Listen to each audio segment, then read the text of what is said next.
today on Soulwork for Moms. If you're a mother to toddlers or you're a new stay-at-home mom, today's episode is for you. Miranda Peters, who lives in Saskatoon, Saskatchewan, that's in Canada for those that don't know, is a mother to 3-year-old Harper and Maddie, who turns 1 next week. She recently made the decision to quit her job and stay home with her children. In her own words, she says, "It was a tough decision for many reasons, but I'm excited to be home with my girls full time.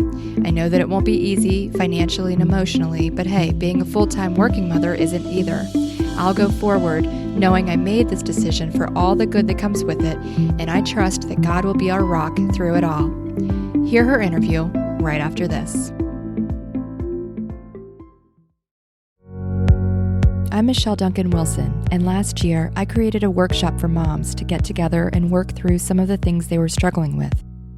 The feedback from the workshop was great, but the thing I heard over and over again from the mothers was that they loved hearing all the other women who shared their struggles and strengths in mothering. I wanted to create an outlet for more of that, and the result is this podcast. Join me as I interview a different mother every week. You can listen in as women from all different backgrounds and stages in life share their experiences in motherhood. You'll also hear from expert guests who share their ideas on how to take the hard parts of mothering and use them to grow personally and spiritually. I call it Soulwork for Moms, Evolution Through Mothering. Welcome to the show.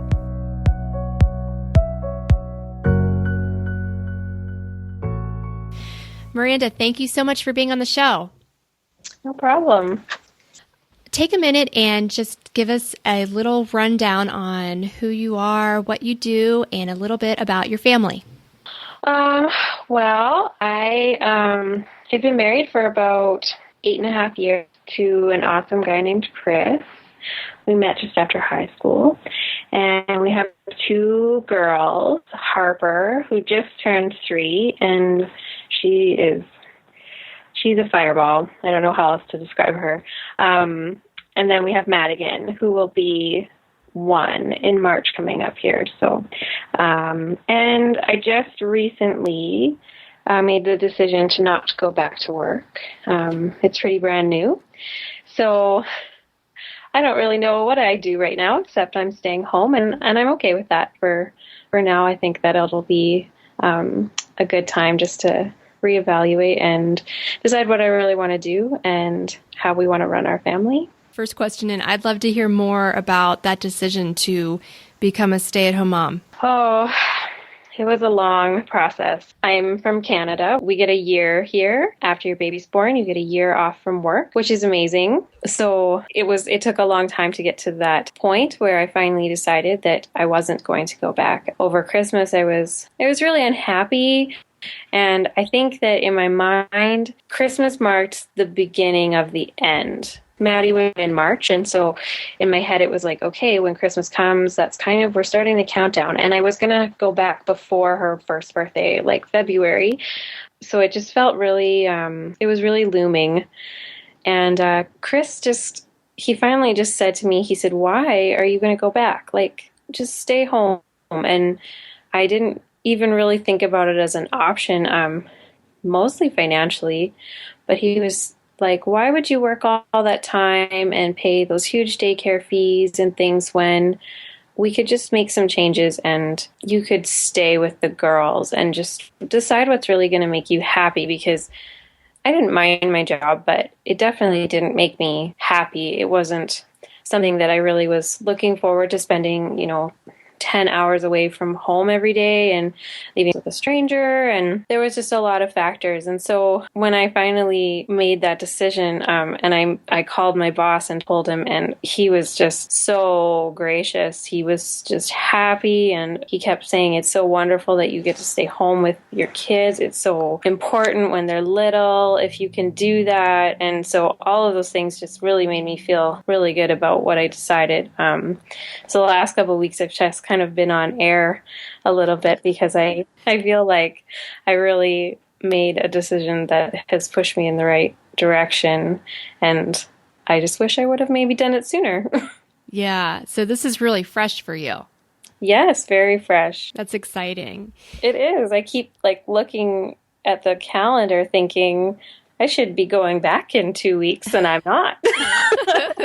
Oh, that's awesome. Yeah. Did you always know that you wanted to be a mom? Yeah, I think so. I don't know that it was something that I thought about like a lot until it became a reality, but I never ever thought, no, I'm not going to have children. It was always something that I just knew I would do, if that makes sense. Yeah. And what about as a child? What did life look like for you? Well, I grew up on a farm. It was really good. I think that I was really lucky to have a good childhood. Not really lucky. That's the wrong word, but I was just blessed to have a happy childhood. I had two parents who really loved us and they really loved each other and they still do. And that's always just a great thing to have when you have parents who just taught you how to have a healthy relationship. It was a small community. So, a few really close friends and lots of sledding and playing outside and all those kinds of things. It was a good childhood. How old are your girls again? Harper's 3 and Maddie will be 1 right away. Okay. And so after Harper was born, I'm assuming you went back to work since being a stay-at-home mom is fresh for you. I did. Yeah. And how was that experience? Oh, it was tough. I mean, we got into a rhythm, but I remember those first couple days, just the mornings were so busy trying to get out the door. And Chris works early most of the time, so he was like long gone before we had to leave. And so I was always by myself trying to get this like 1-year-old ready who is like, I'm not putting on a coat. And you're like, it's -40 outside. You have to. Yeah. And I just remember, I remember my first day back and we were in a new building. We had moved while I was away. And so I didn't really know where I was going because I hadn't been there a whole lot. And I got there. I didn't even know where the bathrooms were. And I'd been crying, of course. And I'm on the elevator and this girl, Rochelle was her name, she looks at me and goes, I'm going to show you where the bathroom is. And all I could think was, I've got makeup all over my face, don't I? And I did. And I know I had gotten a coffee and all this stuff. So so many people had seen me and no one said anything. Oh gosh. See, women, there is a women sisterhood code that if you see a woman with makeup on her face or makeup on her teeth, tell her. We have to tell each other. Oh, absolutely. So you're so fresh into this, but I am curious, do you have any worries about being a stay-at-home mom? Yeah, I do. I think my biggest one is that in the future, I'm going to regret not building a career for myself or something along those lines. I keep telling myself now, just remember why you're doing this. Remember your reasons. And I guess I just get scared that, I will forget and that I will be bitter or something. I think that's my biggest fear. But that being said, Chris keeps talking about, he's just really wonderful, talking about making sure that I do things for myself and not like, go and get a coffee and take a couple hours off, but like maybe taking some classes and just kind of taking the time that I have that I'm not working to also just better my own education and that type of thing, so that when the girls are going to school and I have more time and I'm going to want something, then I have maybe some options. Yeah. And I think that is such a common fear. I know that when I became a stay-at-home mom, I stayed at home for 7 years, and I think that's really common. Will I regret not building a career? I think that a lot of people can relate with that, and that we have to remember what it was that made us so excited about actually staying at home. And that's not to say that if you choose to not stay at home, that is, I definitely am an advocate for doing what feels right for you, for your family. And I think that there's fears on both sides, right? Because the fear, I think, of the working mom is also, am I doing the right thing for my kids? Am I being too selfish? Yes, absolutely. Yeah. So what does your day look like right now with the two littles? Madigan loves to get up as early as she possibly can. Which is like what time? Oh, our record this week I think is 4:30. And I don't mean like she wakes up and I, rock her back to sleep or whatever.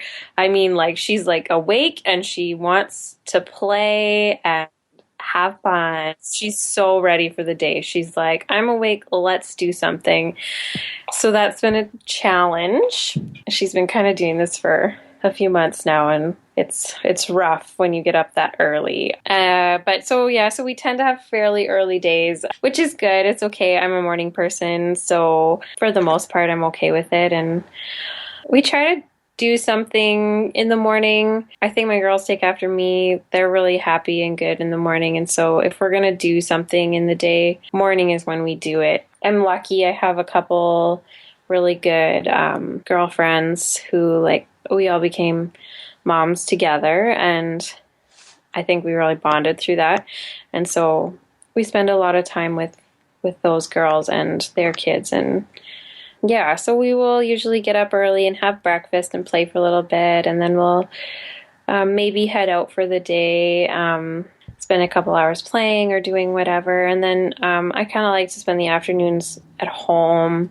I like to cook, and so I like to be able to get home and kind of get supper kind of ready to go so that it's not too chaotic, so I can work on it over a large period of time, because things don't seem to be...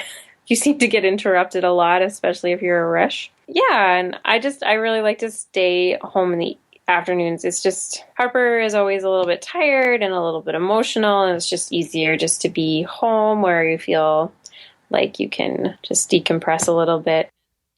And then once Chris gets home, what does that look like? Absolute joy for everyone. Yeah.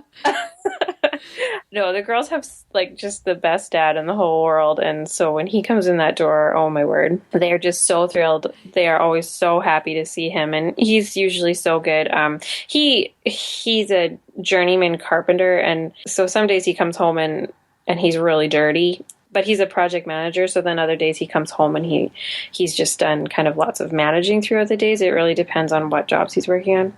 So some days he comes in and he's like, I got a shower, and then he has two kids crying outside the door. But I'm like, well, welcome to my life.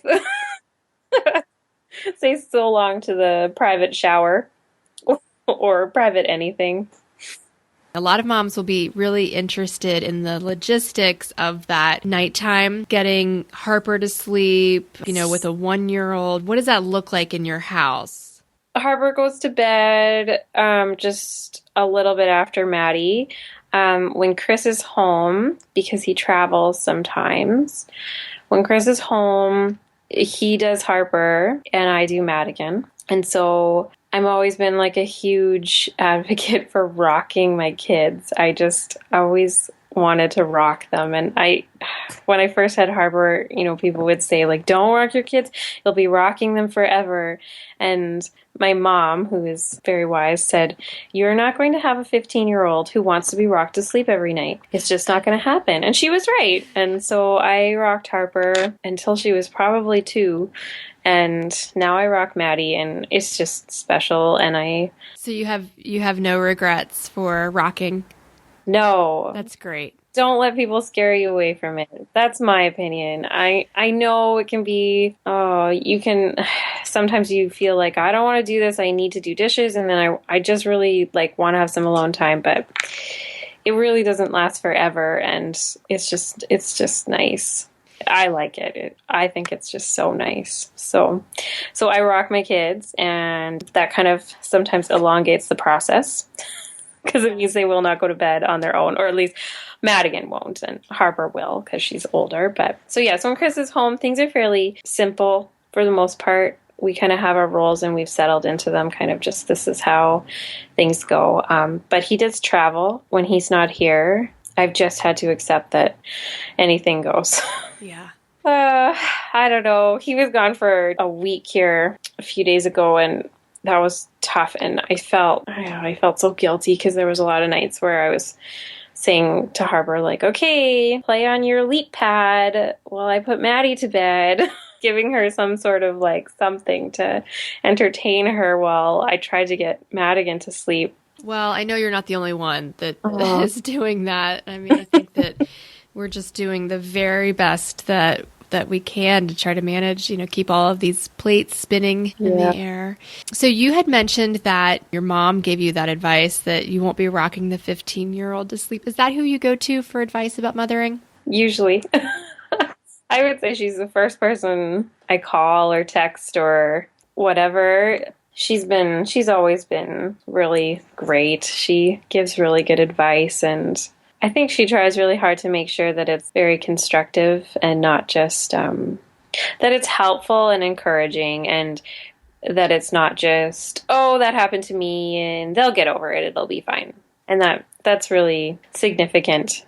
It makes a big difference when you kind of feel very desperate or like something will never end and you don't know how to cope with it anymore. To have someone respond to that with compassion rather than, oh, you'll get through with it, it'll be okay.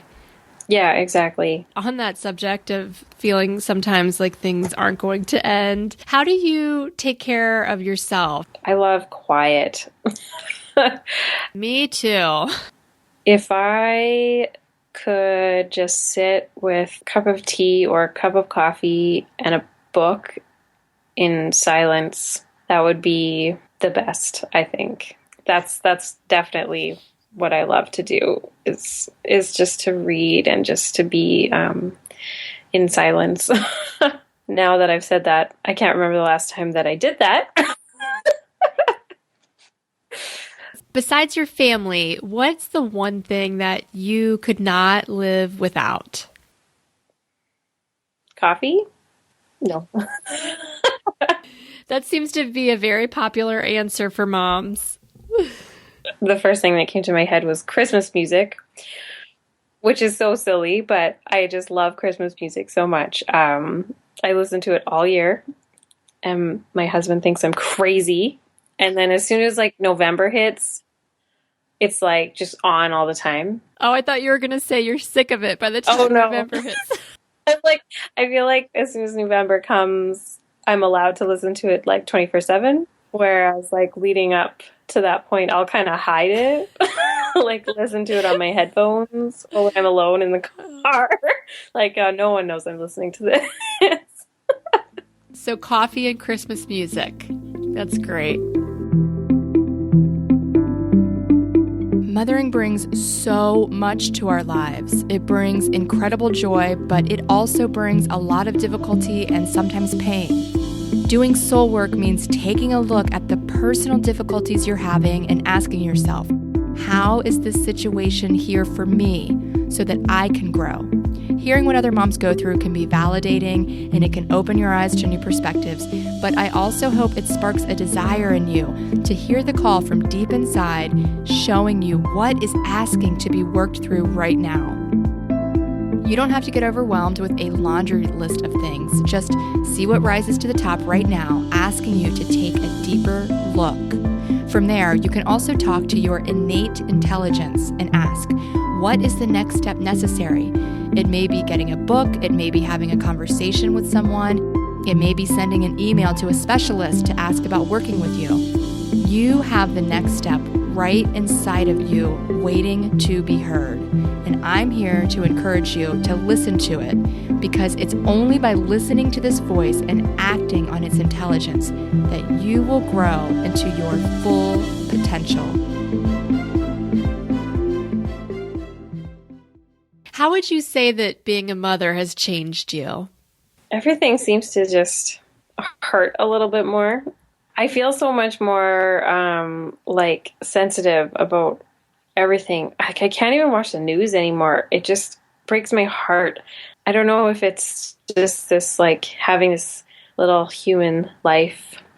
I definitely feel stronger, love harder. You know, they always say, oh, mothers cry. And I used to always think that was so silly.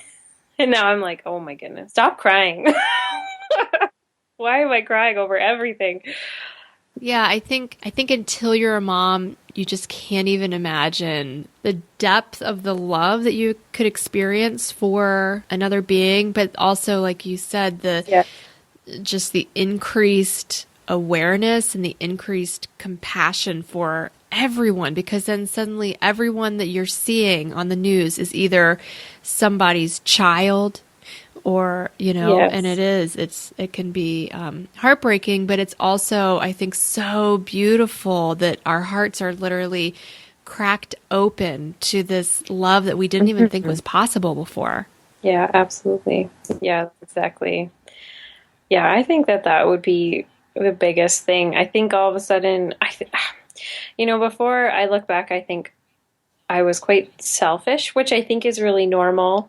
You just haven't experienced really anything beyond like yourself, or even when you're married, your life is so much your own. You have a husband, but Chris and I, we had our things, and he'd be like, well, I'm going out tonight. And I'd be like, that's fine, because I'm doing this. And you just did them. And then you become parents and you have this person who is just yours and this responsibility, and you just can't be selfish anymore. And you don't really want to be. It doesn't necessarily bother you. There's always those moments where it's like, I just want you to stop climbing on me, please. There's always that, because I guess it just never seems to end, but you just would never want to go back to being just you anymore. It's okay that you can't go for drinks whenever you want, or just stay out all night, or any of that, because this little person is so much more important. Now, I want to hear two things. It's a two-part question. The first part of the question is, what is something that you struggle with in mothering? And then the second part is, what do you feel is something that you excel in as a mother? Struggles. Well, I never thought I would yell at my kids. And, I just feel like lately I just lose my temper way too quickly. And that's tough. I feel unsure how to make myself get back to that place where, I didn't always just jump to snapping and yelling, because I hate it. Oh, I really hate it when I yell. As soon as I do it, I just regret it. And then what about something that you excel in, something that just seems to come naturally to you as a mother? We do have a lot of fun during the day, and I try really hard to involve them in whatever I'm doing, because especially now that I'm going into this whole, I'm going to be staying home and I'll be here all the time. There's things you have to do. You have to do the laundry. You have to get lunch cleaned up. And I've gotten really good at just involving Harper, especially in that. And I think that it's because I have these really vivid memories of my mom and even my grandma. She was always in the kitchen, always, always. And I remember sitting in the sink while she would peel potatoes, and I would play in the water, and I would sit and talk with her, and there would be a cousin and they'd be standing on a chair at the sink, and she just involved us, and now I do that with my kids, and I think that's really cool. And I always let Harper bring the chair up to the counter and just do what I'm doing, and I put Maddie in the sink and she's totally soaked. But it works, I do dishes and I put the ones that are breakable, at the other side of the counter, and we just play with the bubbles and stick our hands in the water, and Harper helps me wash, and, and then you get things done and you spend time with your kids. And I can't take credit for that, like I said, because I think I learned that from my mom and from my grandma, because I remember being in that spot. I think that that's something that I've become really good at, and I hope that my girls remember that they don't feel like I was always I have to just do this one thing, I have to just sweep, I have to go do these dishes. Who is a woman that you may or may not know personally that inspires you? We talked a little bit about my mom, and she does inspire me. I've just never seen someone who can work so hard and play so hard and just love so strong. What's something that people might be surprised to find out about you? I'm quite introverted, but I'm really good at talking. And so I don't think people realize how introverted I am. And so then they think that I'm really extroverted and that I love to be out with people and hanging out and talking, all this stuff, when really I find it like completely and totally exhausting.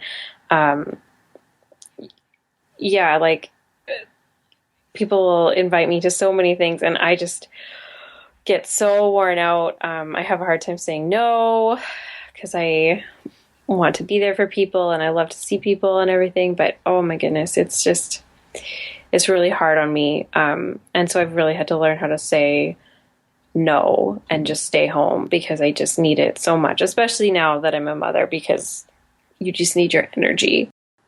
What is the one thing that you hope that your children remember about childhood?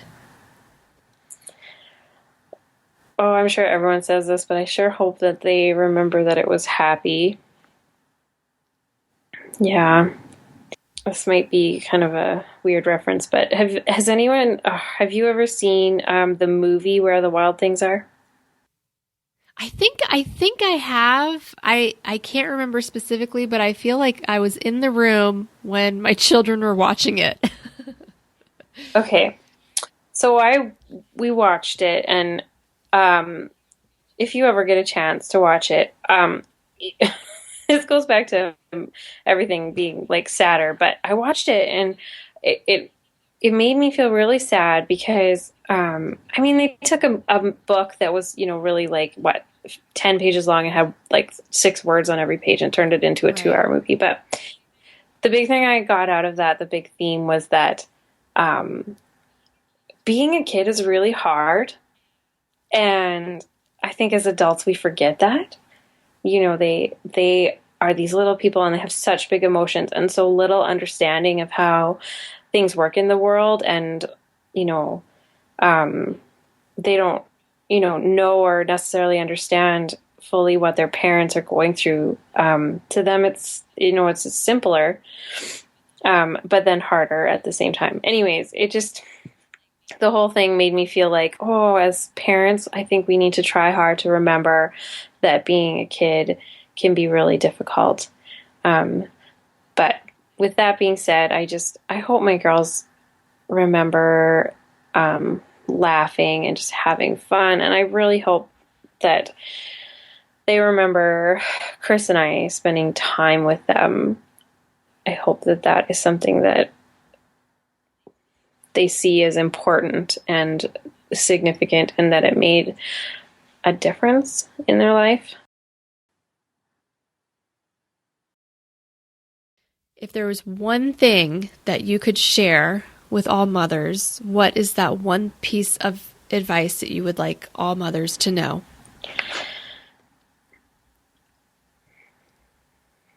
Oh, just be gracious to each other.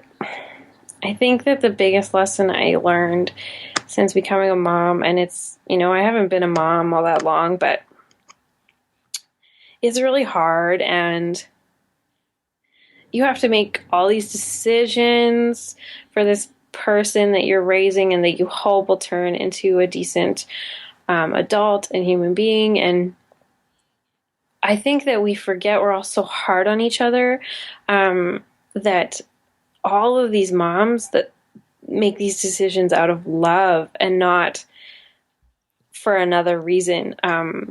Whether you rock your kids or you don't rock your kids, or you exclusively breastfeed or you decide to go to bottles. I think it's all because you love your children and you're just trying to do what's best for them. And that might look like, you might decide to stop breastfeeding and give them a bottle. I know that for lots of people that's, a big deal. You should always breastfeed exclusively and blah, blah, blah, blah, all of the, stuff that goes along with that. But maybe that mom just needs more sleep because she can't cope anymore. And that is what she needs to do to get a little more sleep so that her husband can get up with the baby more, and so then that way she's better during the day, and that she has more energy and more patience. And so that was her decision. And when you look down on that, you really belittle that big decision that she made. And so I just think that we just need to remember that we're all trying to do the same thing, and that we all love our kids. And just because you do it one way doesn't mean that it's wrong for me to do it another way. And it doesn't have to be a competition. You can just be happy and excited that you have friends who are willing to accept that you do it one way and I do it another. So many thanks to Miranda for sharing her words with us today. When I think about parenting toddlers, I often think of Gretchen Rubin's quote, "The days are long, but the years are short." Gretchen actually made a moving 1-minute video called "The Years Are Short," and I'll link to that in the show notes. But whether you're a stay-at-home mom, go to work every day, or do some sort of combination of the two, the soul work lies in knowing why you do what you do, and knowing if your reasons come from love or fear. You can explore that more on today's soul worksheet that you can download for free. It's also in the show notes at soulworkformoms.com. Today's soul work action step is pulled from Miranda's advice to us all, to be gracious to one another. Where do you judge mothers? Can you be gracious enough to consider that maybe for that mother and her children, her decision is just perfect for them? See if you can catch yourself judging the way a woman mothers this week, and just allow yourself to be gracious to her. As always, I'll remind you that you matter, Mama. We need you. We need your courage, and we need your strength. When you grow in the ways that your soul is calling you to, you change your world, your children's world, and our world. And that is evolution through mothering. Thanks for listening. I'll see you next time.